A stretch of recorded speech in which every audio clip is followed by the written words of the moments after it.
Psychics have helped police to investigate murder and mystery in the past, but their work is often kept secret. Tony Stockwell was 8 when he saw his first spirit. For the past 17 years, he's worked as a medium, a go-between from this world to the next. He's now prepared to go out on a limb to investigate unexplained deaths and disappearances. So, can Tony Stockwell help families unearth fresh clues as a psychic detective? In this episode, Tony sets out to help a man find answers about his mother's life and death, but uncovers a story of multiple murder. Scotland Yard probe the theory, did one man murder them all? His search will take him to both ends of the country and put him on a collision course with a serial killer. And I know that he watches what we're doing here.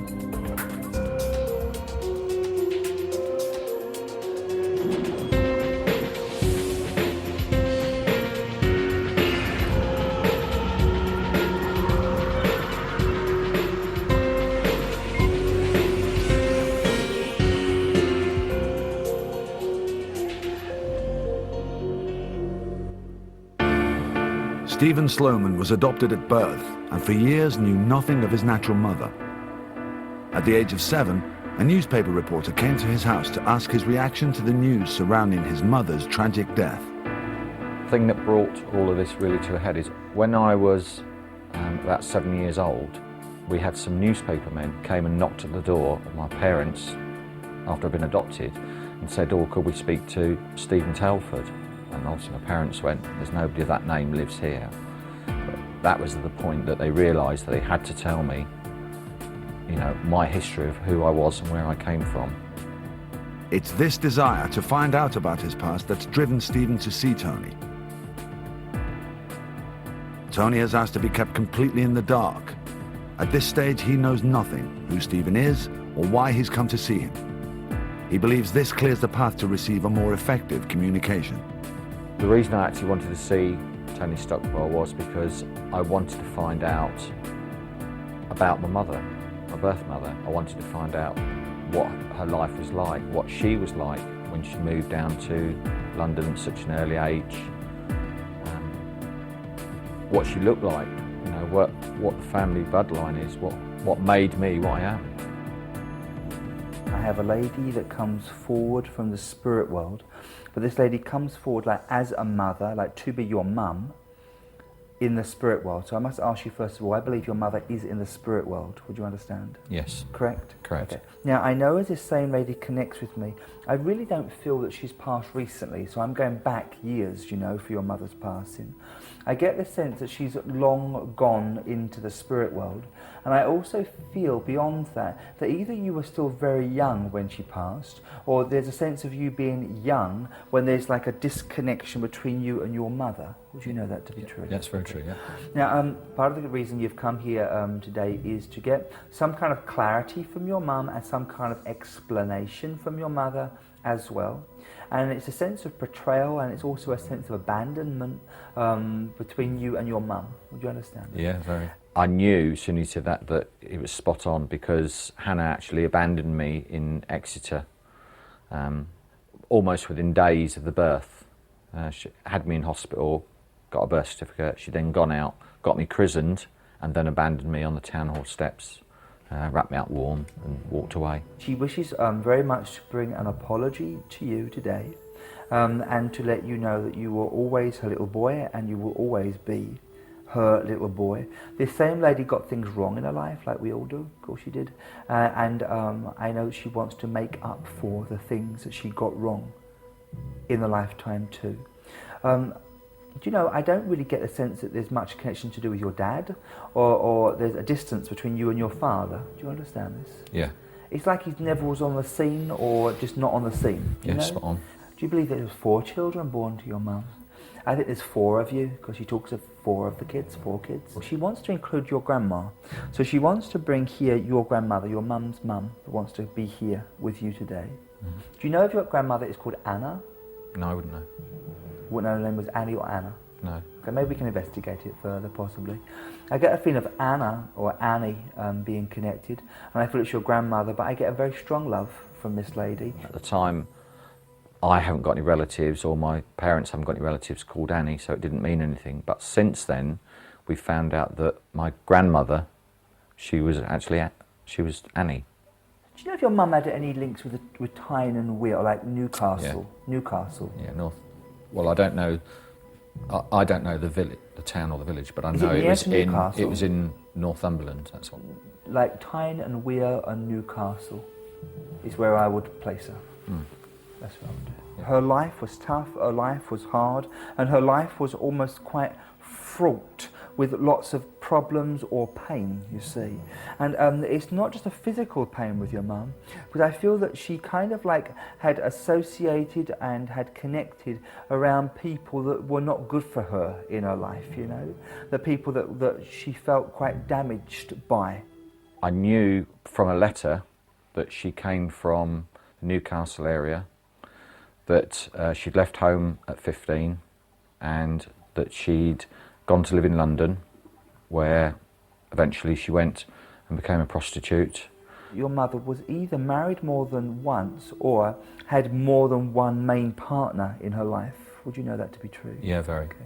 And with the greatest respect, I feel that your mother had either a succession of partners, or she never really found like a suitable partner, you know. So she spent the life looking for someone special or someone to remain with her through the duration of her life. Would you know this? Yes. When Tony was giving me details about Hannah and about her life and having many partners and her friends and the type of life that she lived, that he was almost trying to be protective and trying to shield me from the fact that she was, you know, she was on a life of prostitution. Now, you have been looking at black and white photographs belonging to your mother, no, of your mother. Her story was reported in a newspaper, or there's something to do with a newspaper cutting that she remembers. Have you been looking at these photographs recently or referring to them? I've looked at photographs, but not when she's young. I'd seen a newspaper picture of Hannah on the television, and I'd also had a newspaper clipping with her picture on. Your mother's life came to a very abrupt end at the end, a very abrupt end. Would you know if your mother had problems here to the throat when she passed? Yes. She makes me feel that as she passed over, it was not through natural causes. And I feel that somebody else is responsible for the way your mum passes to the spirit world. I do. Definitely true, yeah. Hannah was murdered. She was strangled. She was tied up and was then put in the River Thames. Is it possible your mother passed near water? Do you know this? Yes, definitely. Water. I don't want to be too graphic here because I know it's your mum, so I'm sorry. I'd rather you did. Is that all right for you? Let me just tell you as yeah. it is then. I feel your mother was strangled by a man and her body was dumped in water. That's what I feel. That's definitely, yeah. I please forgive me if I'm wrong. I believe your mother was on the game, and I feel she was killed by a client of hers, somebody she knew. Yep, spot on. She keeps now making a similarity between her and her case and Jack the Ripper. And I feel it's like a serial killer. That's what I feel. It is. Yeah. When they looked into these deaths, they were just seen as deaths of prostitutes, and it wasn't until the fourth victim that they realised that they had a serial killer on there, and it went up to 8 victims that were actually discovered. And I'm sure that there are, I don't want to limit this, but 8 victims comes to my mind. And she keeps saying to me something like, it's a shame you've got nowhere to put the flowers, or something like this. So there's no final resting place for your mum. Or if it is, you don't know it. It's a sense of you not being given the opportunity to put things to rest and make things right. That's right, yeah. Do you understand that? Yeah. Ultimately, what I want to do is find where Hannah was put to rest, whether she was buried, whether she was cremated, to give me some form of closure. And if there's family out there that's willing to meet, in some ways, the start of a new adventure, because I want to meet them and introduce them to my family and find out, you know, what they've done with their lives and them to know what I've done with mine. But Tony is about to find out that Stephen has brought along no ordinary case. His investigation will take him on a journey of discovery as he learns the truth about who Stephen's mother really was. She must have felt very vulnerable and yet very, very afraid. And attempts to help him on his quest to track down the missing relatives he always hoped he'd find. Everyone wants some form of closure on things, and this is just part of the journey towards that, hopefully. Medium Tony Stockwell is working with Stephen Sloman, investigating his mother's life and murder at the hands of a serial killer. His mother was the first victim in a murder case known as the Hammersmith Nude Murders. Because of the naked state of the victims, the murderer was dubbed Jack the Stripper. And to this day, the case remains unsolved. In his reading, Tony visualized a newspaper photograph of Stephen's mother in the 60s. I think it's a newspaper cutting that she's showing me. It's like a black and white picture here in my head. That photo now provides a vital clue for Tony to start his investigation. He goes to the British Newspaper Library in North London to see if he can track down the photo among the thousands of miles of newsprint. All he knows is her name and the date she died. During his reading, I saw clearly Hannah holding up a picture of herself as it appeared in a newspaper. So I'm just desperately to see if I can trail through this stuff, this old microfilm, to see whether I can really get her picture, look into her eyes, get a better feeling about the lady. Now, when I actually look at a photograph, it really helps me to hone into the energy of the person as they were in life. It's almost like giving a one-to-one reading with someone, but obviously she's not here to do that. She's in the spirit world. She can tell me things from the other side, but maybe there is some stuff that she doesn't quite remember even. And depending on when that photograph was taken, say it was in the latter part of her life, there could have been a lot of things that she knew, things that she had seen, and possibly even her attacker, if she'd known him beforehand, and may be able to see his identity in her eyes. Tony knows that within these reels of microfilm are the clues that will unlock the secrets surrounding Hannah Tailford. She kind of like had associated and had connected around people that were not good for her in her life, you know, the people that she felt quite damaged by. Your mother had a tragic passing. Your mother was on the game, and I feel she was killed by a client of hers. I feel she's in water, or was in water. Something around your mother's neck. I feel your mother was strangled. It's like a serial killer. Your mother was strangled by a man and her body was dumped in water. I've managed to find an article. It mentions Hannah Tailford. It's in the Daily Mail. It's actually reported on Saturday, April 25th, 1964. It talks of trail of murder. It's an article that talks of 5 good time girls die by Thames. And Scotland Yard probed the theory, did one man murder them all? Now maybe our man did, because I had a strong feeling this guy had actually maybe murdered 8 women.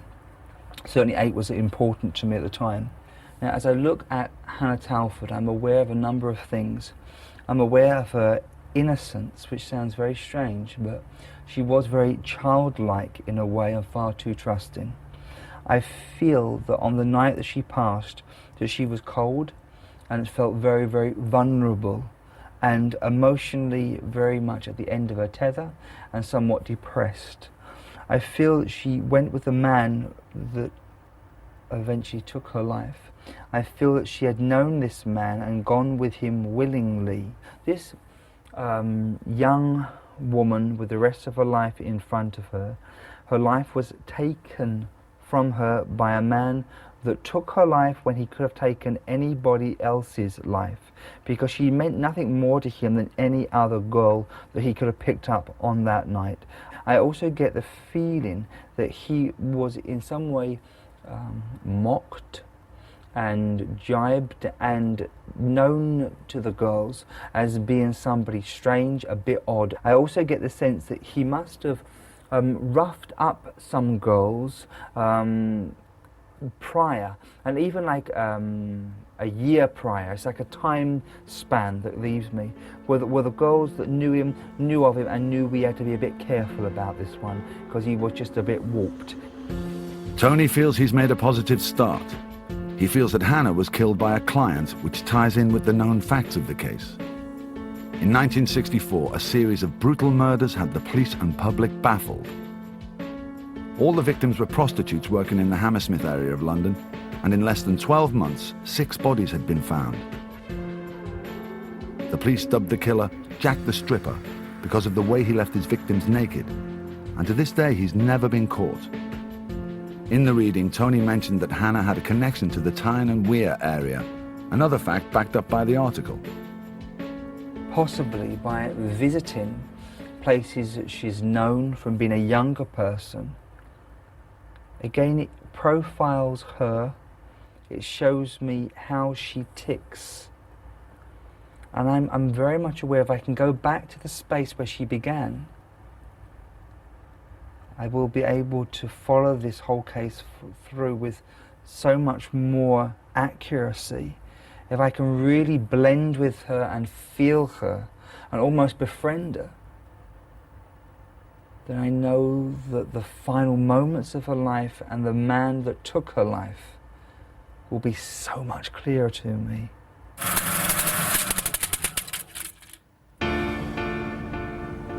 Tony has travelled to Northumberland to visit the childhood home of Stephen's mother.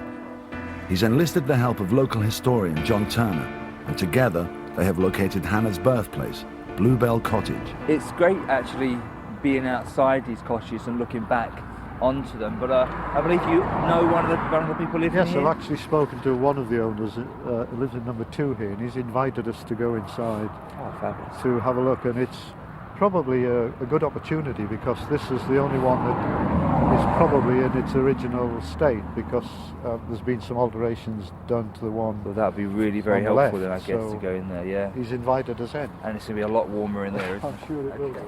Tony hopes that by visiting the house that Hannah spent time in as a child, he can find more psychic echoes of her life, and also find the answer to why she left home and then abandoned her children.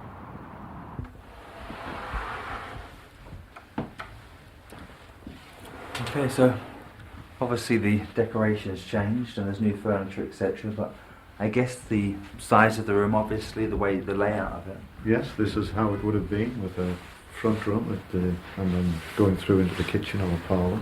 Yeah, should we look through that? Okay.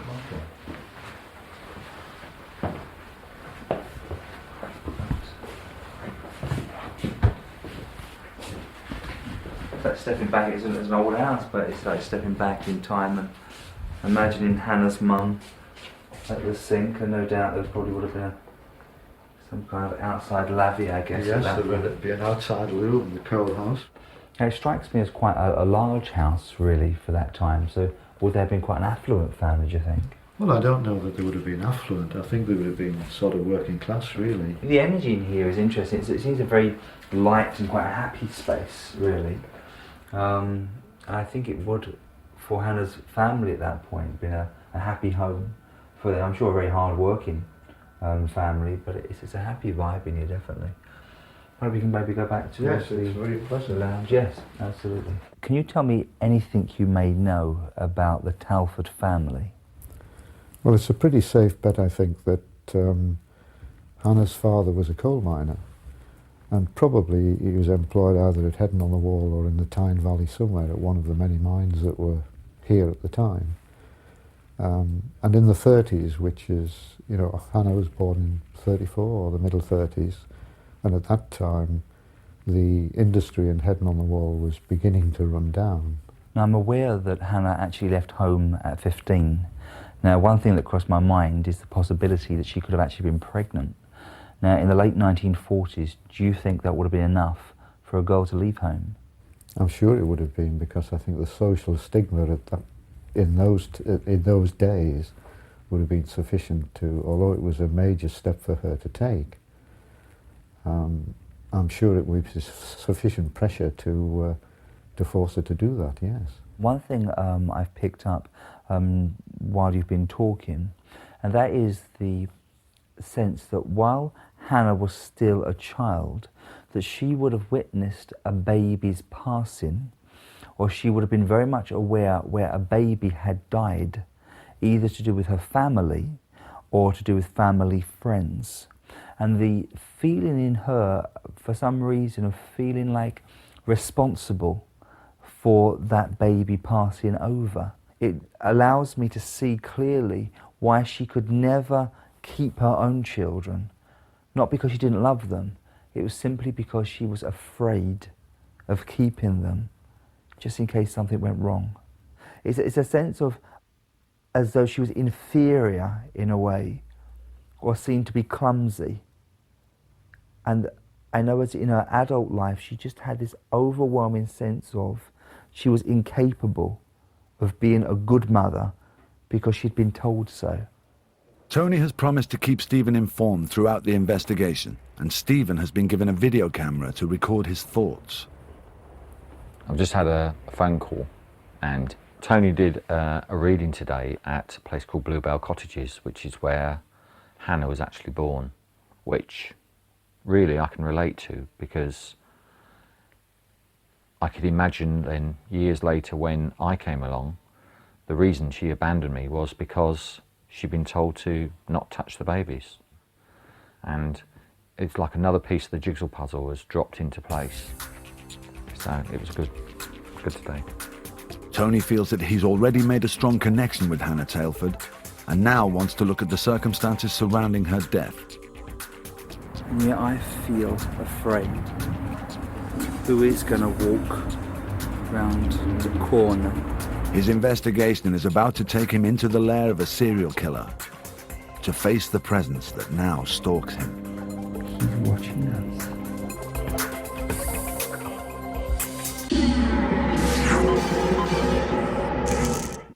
Medium Tony Stockwell is working with Stephen Sloman to investigate information about his mother's life and tragic death at the hands of the serial killer Jack the Stripper. Tony's investigation has taken him to a pub in Victoria, London. Hannah worked from here as a prostitute in the 60s, and Tony hopes he can tap into the psychic energy still trapped within the building's many dark corners. He's joined by Paul Begg, an expert on the Jack the Stripper case. Tony hopes that between them they can uncover more about the life and death of Hannah Tailford. This is the Shakespeare pub. It was built in 1826, so it's quite an old pub. It's not named after William Shakespeare, oddly enough. It was named after a man called John Shakespeare, who was a local landowner. But this is the pub back in the 60s. This was the pub which was used by quite a lot of prostitutes. Among them was Hannah Tailford, who worked out of this pub. So it's up to you to see if you can pick something up. Paul takes Tony to the underground bar in the depths of the pub. Although it has changed over the years, Tony feels that he can connect with Hannah in such a significant place. It was from here that Hannah met many of her clients, and possibly her killer. Well, mind your head, Paul, as you come through. Oh, gosh. I'll come out of here too often when I'm drunk. No, absolutely. Paul, what I'd like to attempt is automatic writing. Now, the way that works is very, very simple. I will hold a pen and place the pen on paper, and I will invoke and invite the spirit people to use my hand to write with. Now, to help me to focus on this, there's a little tea light there, and I'm going to light it.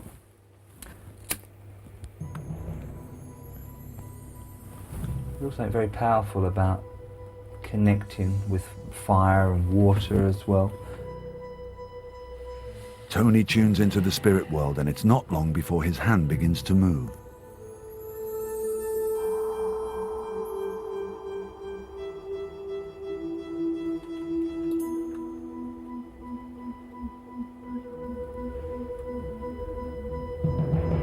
The connection is strong, but the writing is no more than a series of scribbles.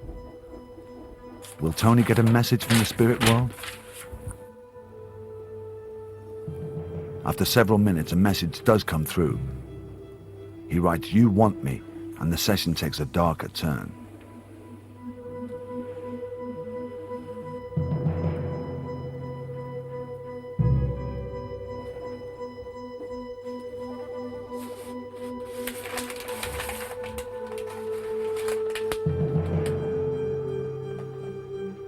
did you screw that bit? Well, I don't know if I did screw it, to be honest, because well, I did screw it, of course, but I got to this point and then I felt that somebody else was moving my hand across the paper. The energy shifted from Hannah to somebody else. It was a man who came in. But when that man came in, I know it was somebody in the spirit world, obviously, but I got a real sense of malice, and I didn't like it at all. And you want me.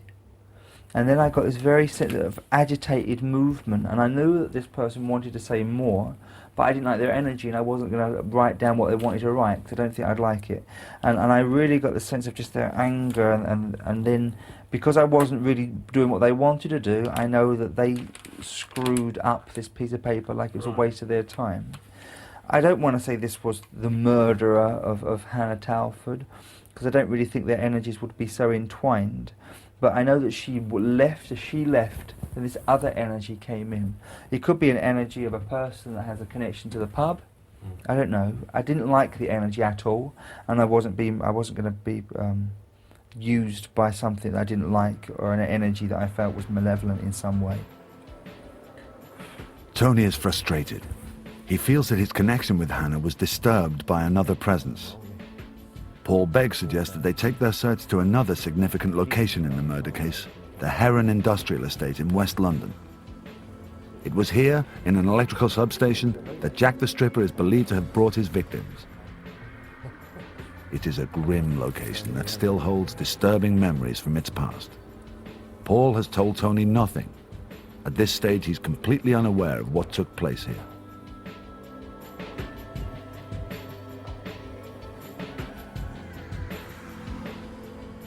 Now, the very first thing I have is a taste of blood, and the taste of blood in my mouth, so I can smell blood as well. Now, I have a sense of a gentleman, a man that would come into this room, but for him it was something of a sanctuary, something like a place where he could be, a place where he could be himself.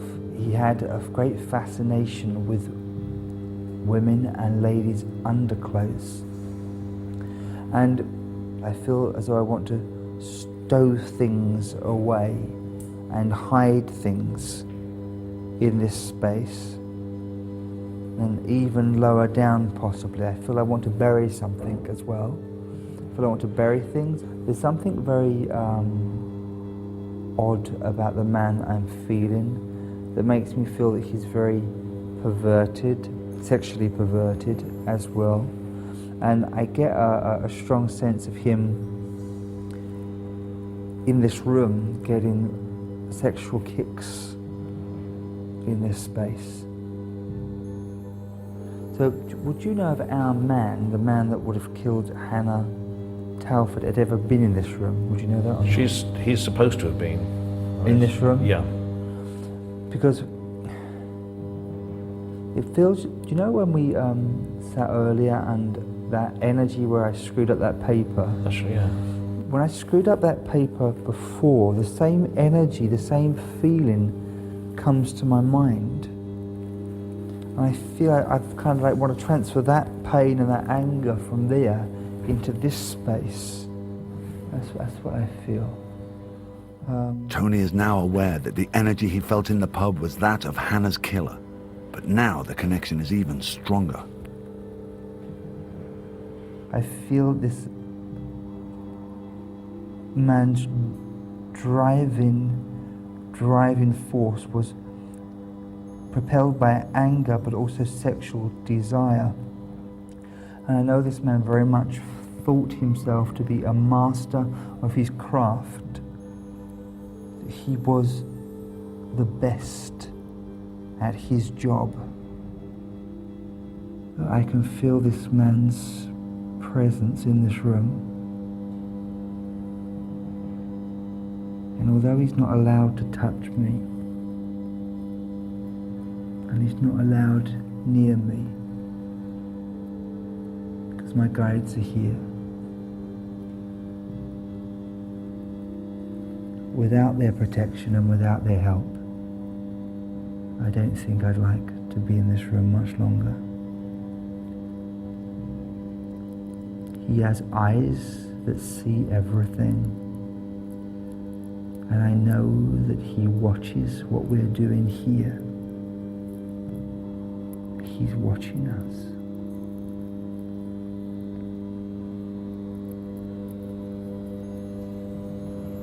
But I also know that his reign of terror is at its end. It's helped me to understand more of probably the mind of the killer than it has to do with Hannah herself. It's given me a sense of his motivation, the sense of his depravity really, and really what drove the man.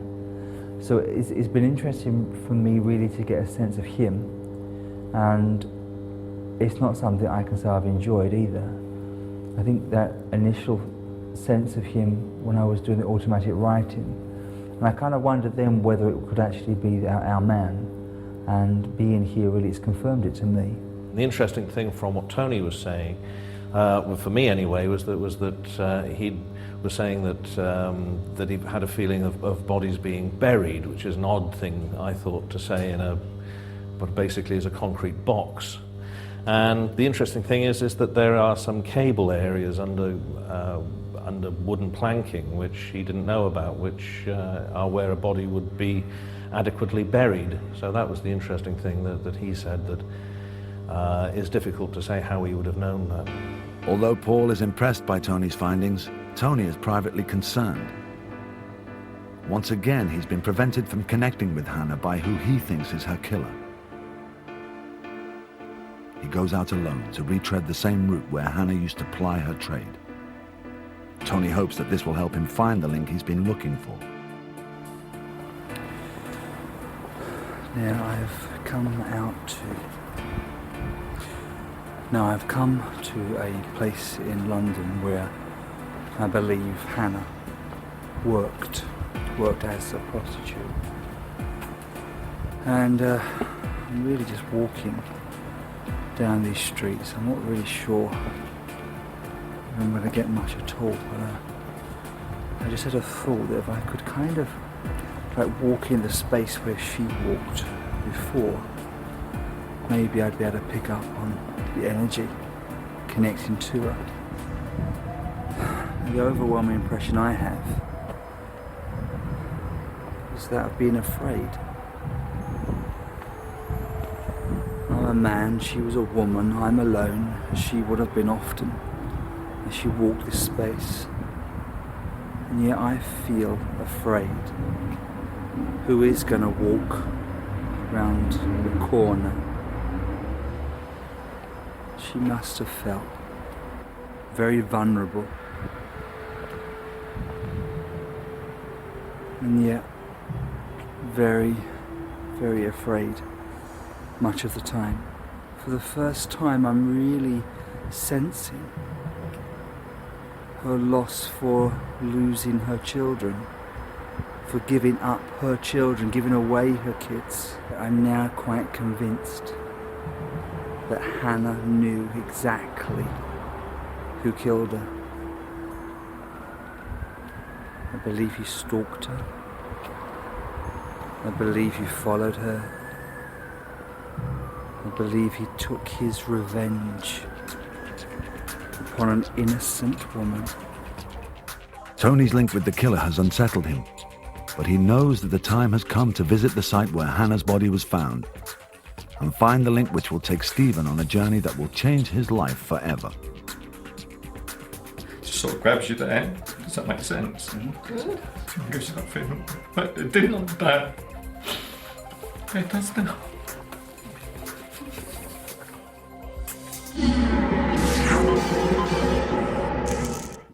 Tony has followed the trail of Hannah Tailford from Northumberland to London, but feels that he has not been alone.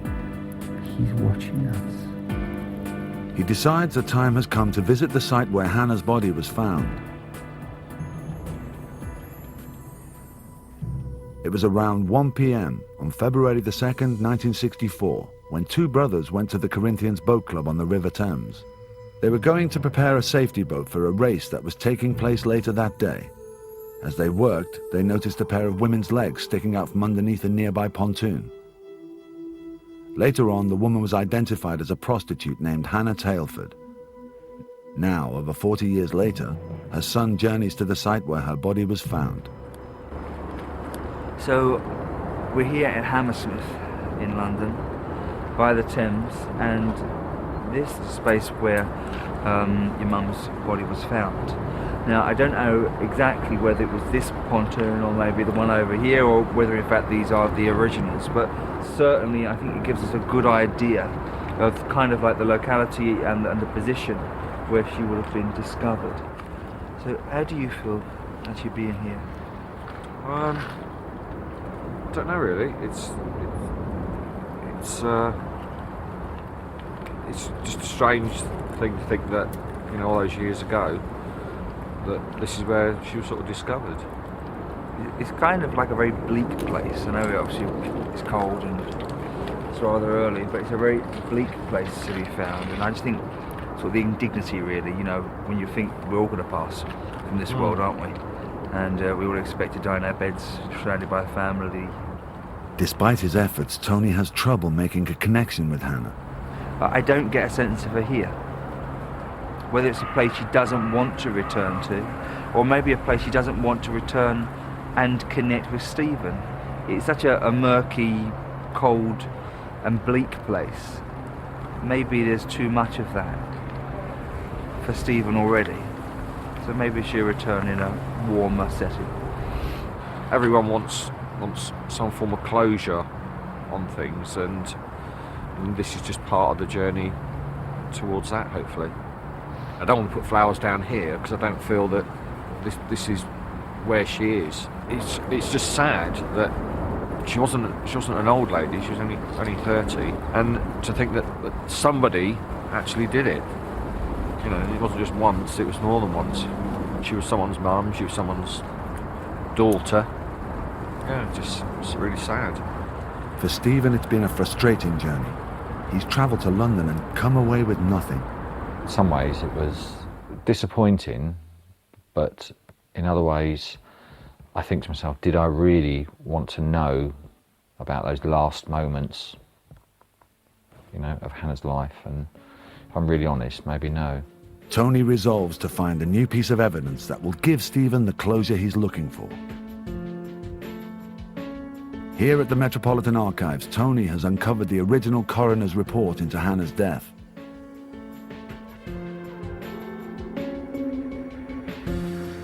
If he can find a clue as to the whereabouts of Stephen's family, he has a chance of discovering Hannah's final resting place. I'm here with Hannah Tailford's file, and I spent a little while going through it. When I did the first initial reading for Stephen, I picked up a number of different things. One of those things was the fact that he was one of 4 children. Do you believe that there was 4 children born to your mum? I think there's 4 of you, because she talks of 4 of the kids, 4 kids. At the time, Stephen didn't know, he wasn't aware. I've since found documentation that talks of Stephen's birth, and then subsequently the fact that Hannah had 3 other children after Stephen. So we have our 4 children there, which I'm really, really pleased about. Tony now turns his attention to finding one of Stephen's relatives. Perhaps they will know the location of Hannah's final resting place. Using information in the report, Tony's able to track down Stephen's cousin, Carol, who lives in the northeast. Stephen hopes that Carol will finally provide a tangible link to his mother. Together, Tony and Stephen travel to Northumberland for a long-awaited introduction. Well, we're in a village in Northumberland. Now, we've come here together, Steve and I. The reason we're here is we're just about to meet a member of Stephen's family that he never knew he had, desperately hoping she can help us by filling in more information to do with Hannah and her life. I feel really apprehensive, and as we've got nearer and nearer, the sort of butterflies in the stomach have got worse and worse. But at the same time, I'm really excited because it's almost like an end of a journey for me. And just want to ask, there's just so many questions I want to ask. Hopefully she's got some answers for me. I think when I first met Tony, I was a bit sceptic, and I thought I didn't really know what the outcome would be, but I certainly never imagined that we'd be at the other end of the country meeting members of the family that I didn't even know existed.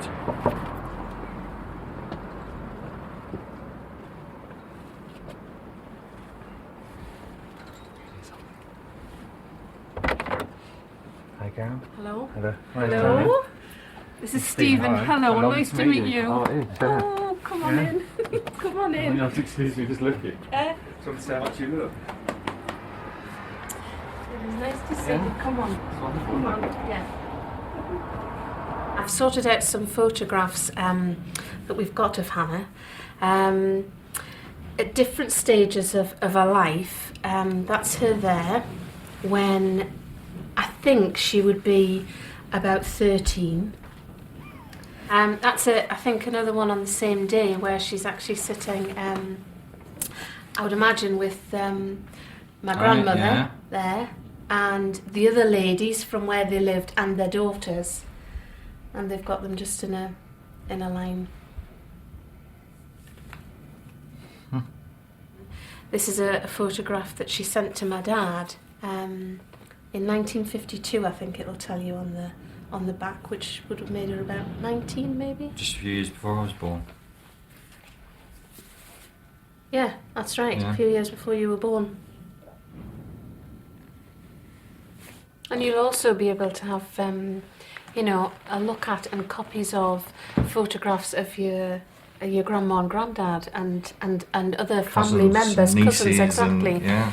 It's like a whole new world, I suppose. You're going to have to draw all out this big tree of people that, 2 hours ago I didn't know existed. So, and to actually try and put that into words, it's, I don't know, I don't think that you can understand unless you're actually in that position.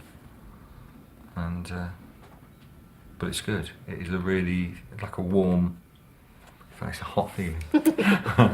When I first read for Stephen, I was very much aware of his mum in the room, and it took a lot from me to say the things I said about how she chose to earn her living and how she passed, and the fact that it was a serial killer that killed her.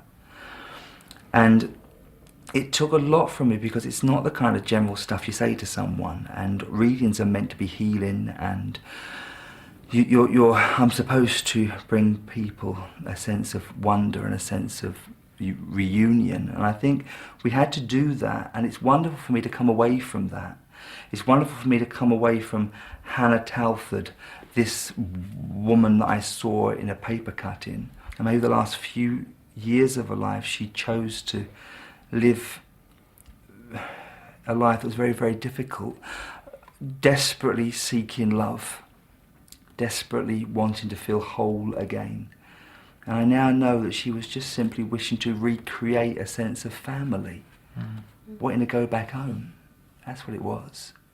It's like it's almost like someone just sort of grabs you there. Does that make sense? Mm. It gives you that feeling. But it didn't on that. But it does now. Yeah, I think that's right, actually. It does just grab you there, I'm sure, because I think it's grabbed us as a family here. The opportunity to meet a member of our family who, we didn't know where he was, and anything. And I just think it's fantastic. Funny, you lose something, you start to find it. Yeah.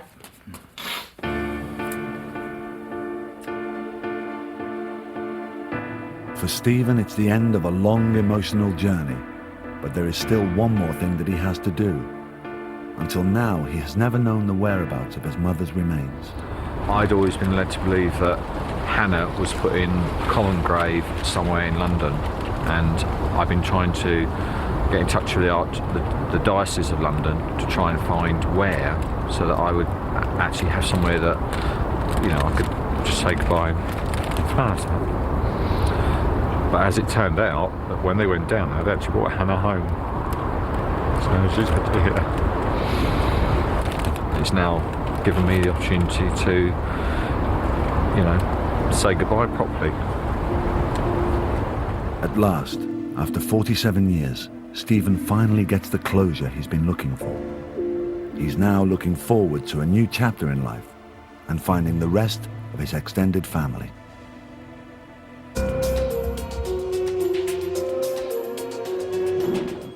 Tomorrow night at 9 on Living 2, we go in search of Bristol's maritime past in the chilling, most haunted, almost live Pirate's Curse. Aye, aye, me laddie. And it's a most haunted seafaring affair next tonight.